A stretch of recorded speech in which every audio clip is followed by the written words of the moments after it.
Hey guys! Welcome to my channel. Today I'm going to show you how to make your own template on Canva. First of all, kailangan nyo muna mag-register. This is for free naman.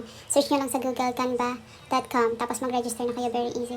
Pero kung free ang gagamitin nyo, as you can see here sa video, hindi siya clickable ang brand kit. Hindi kayo makakagawa ng inyong template or brand kung hindi kayo mag-upgrade sa Canva Pro. Ang clickable lang dito is itong palette. So dito naman sa Canva Pro, pwede kayong gumawa ng inyong brand kit. Dito sa baba ng pangalan nyo, makikita nyo dito itong brand kit. And then, click nyo lang. As you can see, may mga design na ako na template ko. And dito sa baba, pwede i-click nyo lang to, tapos mag-upload kayo ng inyong logo. And then, yung gumawa kayo ng inyong palette, pwede kayo mamili ng any color as many as you want. Or mag-upload ng sarili nyong palette kung meron kayo. And then, dito lang, pindot lang kayo dito sa taas kung gusto nyo mag-add ng palette. And then, dito naman sa baba is yung font. Pwede kayo mamili ng font na gusto nyo or mag-upload ng font na gusto nyo kung meron kayo.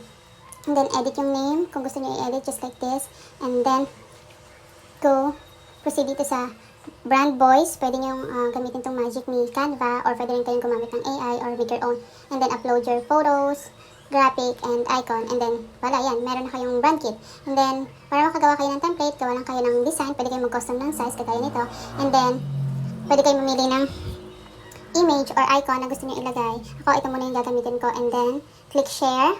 Pag share, pwede nyo i-edit kung sino yung gusto nyo makakita ng design nyo.